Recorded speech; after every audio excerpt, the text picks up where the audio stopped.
Yes, kanongeye mbifurize umugoroba mwiza, mugoroba w'umugisha kuri wo twumva amasaha y'imugoroba, turi ku mugoroba wo ku itariki 29 z'ukwa mbere 2026. Birumvikana n'amakuru agezweho arebana n'umutekano, politike na diplomasi, ibintu byakaze mu bice bigiye bitandukanye. Tugiye kuba tuba updatinga tubiva imuzi n'imuzingo, tubabwira uko situation ihagaze. Aya makuru ndaza kwinjiramo nsuhuza abantu badukurikira bari mu bice bigiye bitandukanye, kuko ni abantu bakomeye b'agaciro. Nyamuneka badukurikira bari mu gihugu cy'u Rwanda, ariko kandi bari mu gihugu cy'u Burundi, bari Kenya, bari Tanzania, bari Malawi, bari South Africa, bari Zimbabwe, Zambia ndetse n'andi hagiye hatandukanye. Tubaye ikaze tubikuye ku mutima. Si ibyo gusa kandi abantu bari Canada, Hollande, Leta Zunze Ubumwe za Amerika, bose tubaye ikaze tubikuye ku mutima. Turaza kurebera hamwe imirwano ikomeye cyane hagati ya AFC M23 na FARDC mu kibaya cya Rusizi. Ibintu byakaze, Rwano ikomeje guca ibintu, ariko kandi turaza kuba tubabwira yuko kandi Red Tabara yasubije Ndayishimiye maze igihe wishinza gukorana n'igisirikare cy'u Rwanda. Izi nkuru zose turaza kuziva imuzi n'imuzingo, tubabwire yuko Qatar yongeye guhamagara za Repubulika ya Demokarasi ya Kongo na AFC M23 mu biganiro by'umwihariko bikomeje kurinda abihanganisha impande zombi. Turaza kubikomozaho, muraza kunyemerera turebere hamwe ko Tshisekedi by'umwihariko agiye gusubira i Rwanda muri Angola. Agiye kureba y'iki bimeze bite, turaza kwikomosaho. Ariko kandi muri Kivu y'Amajyepfo Wazalendo bateye ibirindo bya AFC M23 basubizwa inyuma mu buryo bukomeye cyane. Si ibyo birindo ni ibihe? Mwitegure kumva amakuru adasanzwe. Turaza kubabwira agahinda k'impunzi z'abanyekongo mu nkambi z'u Burundi, turaza kwikomozaho tubive imuzi n'imuzingo. Ariko kandi turaza kubabwira ko habaye gukozanyaho hagati ya AFC M23 ndetse n'ingabo za leta by'umwihariko mu bice bya hano muri teritwari ya Walikale. Turaza gusimbukira mu bice bigiye bitandukanye, tubabwire yuko butuvugana MDP twirwaneho yafashe ibindi bice by'ingenzi mu misozi miremire y'Iminembwe. Ni mu kanya gato gashize, ngira ngo izi nkuru tugiye kuba tuzinjiramo mu buryo bwihuse cyane, mu buryo kandi buremereye. Nizere ko turi kumwe 5 kuri 5. Turaza no kugaruka ku kijyanye n'u Rwanda, bihano byamaze kuba bivugwa yuko rushobora kuza gufatira u Rwanda Leta Zunze Ubumwe za Amerika. Amakuru yizewe rero aturuka muri teritwari ya Fizi mu ntara Kivu y'Amajyepfo aravuga ko umutwe wa MDP twirwaneho wigaruriye santere ya Kilumbi iherereye muri grupama ya Mutambala. Ibi byabaye ku mugoroba tariki 28 z'ukwa mbere 2026, nyuma y'imirwano ikomeye imaze iminsi 3 yatangiriye kuwa mbere. Muri iyi mirwano rero uyu mutwe wagaragaje ubushobozi bukomeye, kuko wafashe ibice by'ingenzi birimo n'agace karimo Inguru ndetse na Nekaheli ndetse n'agace ka Ngulube. Gafatwa kwa Karambi rero ifatwa rya Kilumbi byatumye ingabo ziturutse mu Burundi zoherezwa mu gace ka Kilumbi mu rwego rwo gutanga ubufasha. Umwe mu baturage rero baherereye muri kariya gace yagize ati, nyuma y'uko abasirikare baje mu modoka ziri ku mugoroba w'ejo bazanye ibisasu n'abasirikare benshi, mu gitondo cyo kuri uyu wa kane haje abandi basirikare barenga 1000. Yakomeje avuga yuko ubu abasirikare b'u Burundi bari kwerekeza Kabembwa bagana Ikirumba mu rwego rwo gushyigikira ingabo za leta ziri kurwana n'umutwe wa MDP twirwaneho. Amakuru kandi ku rundi ruhande ahamya ko kuva ku isaha 10 za mu gitondo kugeza ubwo iyi nkuru yatangazwaga, imbunda ziremereye n'izoroheje zumvikanaga ku bwinshi mu bice bigiye bitandukanye. Ibi bikaba rero byarangiye ingabo za leta zigabye igitero kuri twirwaneho Ikirumbo mu rwego rwo kugaragaza by'umwihariko kuwigaruza aka gace, ariko bikaza kwanga ndetse bikaza kugorana. Ntacyo ntigeze nkora kinyuranyije n'ukuri, mparanira gusubirana icyubahiro. Ibi byatangajwe n'uwitwa Matata Panyo, umunyapolitiki ukomeye ku butaka bwa Repubulika Iharanira Demokarasi ya Kongo. Ariko ibyo nta nubwo turi bubitindeho gato na gato, ahubwo munyemerere duhite twinjira muri no nkuru, kuko dufite amakuru menshi by'umwihariko tugomba kubagezaho. Kuri uyu wa kane tariki ya 29 z'ukwa mbere, abarwanyi abarwanyi bo muri Wazalendo umutwe wa Raya Motombaki baturutse mu gace ka pariki ya Kahusi Biega bagaba igitero ku mutwe wa AFC M23 mu duce twa Gahungu ndetse n'ahitwa Loro. Utwo duce rero turi mu ntara mu Kivu y'Amajyepfo mu burasirazuba bwa Repubulika ya Demokarasi ya Kongo, ariko amakuru aturuka mu baturage baho bamwe mu masoko yizewe avuga ko icyo gitero cyabaye mu masaha ya mu gitondo aho Wazalendo basubijwe inyuma, bituma AFC M23 bikomeza kugenzura ndetse no kwagura ibirindiro byayo hinjira mu duce tw'ingenzi two muri aka karere kazwiho kuba inzira ihuza utu duce dutandukanye. Kugeza ubu rero umwe mu batangabuhamya ndetse umutwe wa AFC M23 uracyakomeje kugenzura Gahungu ndetse n'agace ka Ruwo. Iyi mirwano rero yongeye kugaragaza uburemere bw'ikibazo cy'umutekano muke mu burasirazuba bwa Repubulika ya Demokarasi ya Kongo, aho imitwe myinshi yitwaje intwaro ikomeje guhungabanya umutekano, bigatuma abaturage bashobora kuba bagira ubwoba, bamwe bakava mu byabo bagahunga, abandi bagata ingo zabo by'umwihariko bakigendera. Kugeza ubu rero nta mibare yemejwe y'abahitanwe n'imirwano cyangwa se abakomeretse iratangazwa ku mugaragaro, mu gihe inzego z'umutekano n'imiryango mpuzamahanga bikomeje gukurikirana uko ibintu bihagaze muri ako gace. Aha naho situwasiyo ni hatari ndetse ibintu bikomeje kugenda birushaho kugenda bihindura isura. Nyemera duhite twinjira muri no nkuru ya Tshisekedi nayo itugezeho aka kanya, nyuma y'uruzinduko yagiriye mu mujyi wa Kananga. Perezida wa Repubulika ya Demokarasi ya Kongo Felix Antoine Tshisekedi Tshilombo ategerejwe i Rwanda muri Angola mu ruzinduko rwa kane mu minsi mike ishize, rugamije gukomeza gushyira imbaraga mu gitekerezo cy'imishyikirano iganisha ku mahoro arambye. Amakuru aturuka mu nzego zitandukanye agaragaza ko Perezida Tshisekedi ari mu bihe bikomeye bya diplomasi, aho agenda ahura n'igitutu gikomeye kimusaba kwerekeza inzira y'ibiganiro. Mu nama mpuzamahanga rero yabereye i Davos, abahagarariye Ububiligi bamugaragarije ko kuganira n'impande zose birebaga ari ingenzi kandi byihutirwa. Ubutumwa rero bwasubiwemo no mu biganiro aheruka kujyana na Perezida w'Ubufaransa Emmanuel Macron i Paris mu Bufaransa. Muri icyo gihe rero indi ntambwe ikomeye yafashwe nuko intumwa z'ihuriro rya AFC M23 ziyobowe na Bertrand Bisimwa ziteganya kuva mu mujyi wa Goma zikerekeza i Doha muri Qatar, aho biteganyijwe ko hazabera icyiciro cy'imishyikirano. Nk'uko bitangazwa rero n'amasoko atandukanye yizewe, iyi nshuro ishobora kuba ariyo ya nyuma y'imishyikirano ikomeye igomba gufata ibyemezo by'ingenzi ko hazaza h'umutekano mu burasirazuba bwa Repubulika ya Demokarasi ya Kongo. Perezida Tshisekedi ugaragara nk'umaze kugerwaho n'igitutu gikomeye cy'imbere mu gihugu n'icyo mu rwego mpuzamahanga, bivugwa ko yatangiye kugaragaza ubushake bwo kwemera ibyo asabwa na AFC M23, by'umwihariko ingamba zo kubaka icyizere kirimo kurekura imfungwa. Bivugwa yuko rero uru rugendo rwa Tshisekedi Rwanda ndetse n'imishyikirano iteganyijwe i Davos bishobora kuba ari urufunguzo rw'icyerekezo gishya mu gushakira Repubulika ya Demokarasi ya Kongo amahoro n'ituze byari bimaze igihe byifuzwa n'abaturage bayo n'umuryango mpuzamahanga. Ibyo ni bikomeje kugenda by'umwihariko binatangazwa. Nyemerera by'umwihariko rero dukomoze no kuri ino nkuru idasanzwe ku kijyanye impunzi nazo ibyazo ariya mu Burundi bikomeje kuba agateranzamba kwa nyina wa Nzamba. Kuva mu ntangiriro z'ukwezi kwa 12 2025, ibihumbi by'abanyekongo bahunze imirwano mu burasirazuba bwa Repubulika ya Demokarasi ya Kongo bakomeza kwambuka imipaka, by'umwihariko bashaka ubuhungiro mu gihugu cy'u Burundi mu nkambi nyinshi zakiriye impunzi. Rero inkambi ya Busuma iherereye muri komine Ruyigi mu ntara ya Buhumuza niyo igaragaza cyane ubukene n'ikibazo cy'ikiremwa muntu gihari, nk'uko byemezwa rero n'imiryango mpuzamahanga itandukanye irimo UNICEF. Iyi nkambi iri mu bibazo bikomeye by'imibereho n'ubuzima, by'umwihariko bw'abarimo. Mu by'ukuri rero inkambi ya Busuma yashyiriweho kuba ikigo cy'inzibacyuho cyihutirwa, ariko ubu imaze kwakira impunzi zirenga 70. 700.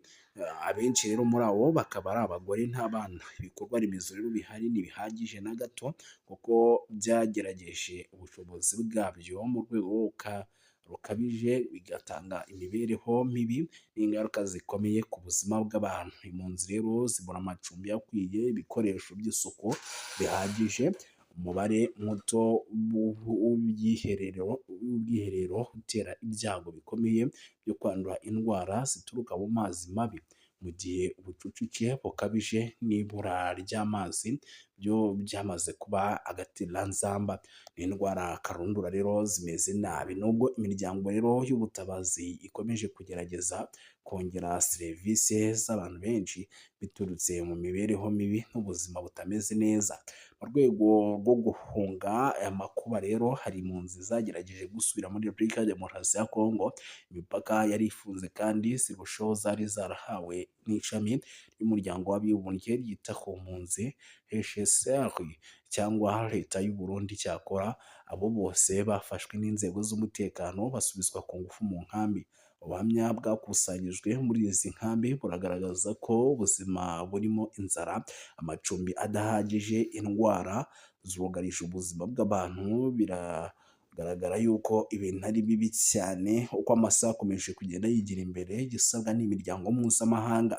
Mu gihe ikibazo cy'impunzi z'abanyekongo rero gikomeje gufata indi ntera, Perezida Evariste Ndayishimiye mu kiganiro yahaye umunyamakuru Harayana Valase Victoria mu ntangiriro z'ukwezi gushize 2026, yasabye leta ya Repubulika ya Demokarasi ya Kongo kwemera inshingano zayo no gufungurira abafatanyabikorwa bayo mpuzamahanga mu gutabara. Ashimangira ko Uburundi budafite ubushobozi bwo gukemura bwonyine iki kibazo gikomeye cy'ikiremwamuntu. Ngayo nguko rero, ibyo byose ntibikomeje kugenda bitangazwa ariko kandi bivugwa ku kijyanye n'impunzi z'abanyekongo. Ibintu byakomeye, ibintu byamaze kuba ibindi bindi, ariko kandi nyamuneka urugamba rugiye gufata indi ntera. Ariko kandi se nanone ku rundi ruhande bumaze gutanga itegeko ryo guhagarika imiyoboro yose y'itumanaho mu mujyi wa Uvira no mu nkengero zawo, mu rwego rwo guhisha ibikorwa bibi byabo biri gukorerwa, by'umwihariko mu mujyi biri gukorerwa abasivile ndetse n'imitwe igiye itandukanye. Leta ya Kinshasa rero ntacyo itangaza ku makuru y'ikupaka rya interinete muri Uvira cyangwa gusobanura icyatumye ifata kiriya cyemezo. Amakuru rero aturuka mu bice bigiye bitandukanye, by'umwihariko aragaragaza ko ari itegeko ryatanzwe n'uwitwa Felix Tshisekedi Tshilombo, perezida w'igihugu cya Repubulika ya Demokarasi ya Kongo. By'umwihariko akaba ari we wihishe inyuma y'irikuka rya interineti. Reka dukomeze n'andi makuru. Gusa abasesenguzi mu bya politike ndetse n'abaduhaye amakuru, mbere na mbere iyi interineti ikimara kuvaho mu bice by'umujyi wa Uvira, habaye ubwiyongere bw'ingabo nyinshi z'Abarundi, ndetse binavugwa yuko ibi bikorwa byo kugira ngo bakupe interineti babikoze kugira ngo imibare ndetse n'imbunda nyinshi z'Abarundi zinjiraga mu mujyi wa Uvira zitaza kujya ku marezo sosiyo, abaturage bataza gufotora, kuko mwagiye mubibona bimwe mu bikorwa by'ubugizi bwa nabi bikorerwa mu mujyi wa Uvira inshuro nyinshi birangira bimenyekanye. Rero FARDC ikaba ibi yabikoze mu rwego kugira ngo hataza kugira amashusho ajya hanze y'Abarundi benshi cyane barimo barinjira mu mujyi wa Uvira, ndetse n'ibindi bikorwa by'ubugizi bwa nabi bikorerwa mu mujyi wa Uvira, byose bize guhita bipfukiranwa cyangwa se bize guhita biburirwa irengero. Umuhuzabikorwa rero w'ihuriro rya Alliance Fleuve Congo bamwita Colonel Nanga, yashyize mu gatebo kamwe ubutegetsi bwa Perezida Antoine Felix Tshisekedi Tshilombo wa Repubulika ya Demokarasi ya Kongo n'ubwa Juvenal Habyarimana wigeze kuyobora u Rwanda kubera politike yo kuvangura abantu bahuriyeho. By'umwihariko Nanga rero yabigarutseho mu kiganiro aheruka kujyana n'umunyamakuru akaba n'umushakashatsi Bojana, niwe bari baganiriye. Muri iki kiganiro rero Nanga yagarutse ku ngengabitekerezo n'ivangura ubutegetsi bwa Repubulika ya Demokarasi ya Kongo bumaze igihe bwigisha, agaragaza ko byumvikanisha umugambi mubi cyane, mu buryo bukomeye cyane. Jenoside rero ishobora gukorerwa andi moko atuye muri kiriya gihugu yose nk'uko ubutegetsi bwa Tshisekedi buri kubikora. Yanavuze ko kandi muri iki gihe nubwo abatutsi aribo bakomeje kwibasirwa, ejo cyangwa ejo bundi abandi bashobora kwibasirwa n'andi moko ndanga, kandi yagaragaje ko biteye ikibazo cyane kuba uyu munsi abimakaza imvugo z'urwango bakanakwirakwiza mu banyekongo ari abayobozi bakomeye muri leta, bari muri minisiteri ndetse n'itangazamakuru n'itumanaho. Yavuze ko kandi Minisitiri Patrick Muyaya ukwirakwiza imvugo z'urwango biciye mu byo bita ubumara bw'u Rwanda cyangwa se uburozi nyarwanda, agerageza guhakana amabi akorwa n'ubutegetsi bwa Kinshasa, abo yashyizwe yavuga ko ngo bashyizwe ku karubanda. Yatanze rero urugero kandi amagambo yibasira by'umwihariko abatutsi ku byatangajwe n'uwitwa General Sebikenge wahoze ari umuvugizi w'ingabo za FARDC muri Repubulika ya Demokarasi ya Kongo. Yavugiye kuri televiziyo y'igihugu ariko amahanga bikarangira aruciye akarumira. Yunzemo ati hari n'undi munyamakuru ku muyoboro wa televiziyo y'igihugu wavuze ati nanga aho ari turahazi, aho umugore we n'abana bari turahazi, turasaba buri wese gufata abana be ku ngufu. Ibi ni imvugo rero z'urwango, guhamagarira abantu gukorera urugomo, hanyuma bigaca kuri televiziyo y'igihugu cya Kongo. By'umwihariko rero mu kiganiro gifitwe mu nshingano na Minisitiri w'itumanaho, ibyo byose byagiye bitangazwa. Nangahe rero yavuze ku bitandukanye n'ivangura rigaragara mu bice bigenzurwa n'ingabo za leta, by'umwihariko mu bice bya M23. Ati nta vangura rishobora kuhagaragara, ariko mu bice byagenzurwa n'ingabo za leta ivangura riba rimeze nabi cyane. Mu bice rero tugenzura ibyo mu ntara by'umwihariko zigiye zitandukanye ntiturabizigeramo, by'umwihariko nka za Kasai Oriental ndetse n'ibindi bice bigiye bitandukanye. Gusa nabyo kubwo kugira ngo turwanye ibikorwa by'ubugizi bwa nabi dushobora kuhagera. Bonne Nanga rero by'umwihariko yagarutse ku byo leta ya Repubulika ya Demokarasi ya Kongo yise umunyekongo kuri izina nyina, byasize bamwe mu baturage b'iki gihugu biswe abanyekongo buzuye, abandi bakagirwa ibice. Akavuga ko rero byagize ingaruka ku bantu benshi barimo na Joseph Kabila wigeze kubaho perezida w'igihugu cya Repubulika ya Demokarasi ya Kongo n'umunyapolitike Moise Katumbi. Yavuze yuko kandi iyi myumvire y'ishyaka rya TBC riri ku butegetsi isa n'iy'ubutegetsi bwa Habyarimana bwari bufite ubwo bwitaga abarimo Perezida Paul Kagame umunya Uganda. Ati Perezida Katumbi wa Assembly Power Republic n'abandi bantu benshi barimo witwa Perezida Kabila bishyuye ikiguzi, kandi nibo mitekerereze y'ishyaka rya TBC rya Tshisekedi kumva ko atari umunyekongo. Ibyo ari byo rero bidusubiza inyuma mu myaka mike ishize, mu macumi by'imyaka mike ishize. Murabizi mu Rwanda mu myaka 4 iri imbere Jenoside yabaye kubera ivangura by'umwihariko n'ibikorwa by'ubugizi bwa nabi. Batubwira ko bariya bakoze impinduramatwara, ndavuga FPR yaturutse muri Uganda, babitaga abagande, nyamara bari impunzi zari zimaze ibinyacumi by'imyaka zifuza gutaha. Yemwe na Perezida Kagame yiswe umugande. AFC M23 rero yitwa abanyarwanda, nanga bamwita umunyarwanda. Umuyobozi rero yagaragaje ko ibintu ari ivangura rikomeye cyane, rigomba by'umwihariko gukurikirana ritari ryarenga inkombe, ritari ryaba ribi cyane. Birumvikana yuko rero ibintu biri kugoma bihindura isura, ivumbi riri kugoma ritumuka mu bice bigiye bitandukanye ku butaka bwa Repubulika Iharanira Demokarasi ya Kongo. Reka turebere hamwe gato n'iyi nkuru by'umwihariko nayo itugezeho mu kanya. Ni inkuru navuga yuko nayo rwose ikomeye cyane tutareka kuvugaho. Ni inkuru ikaze.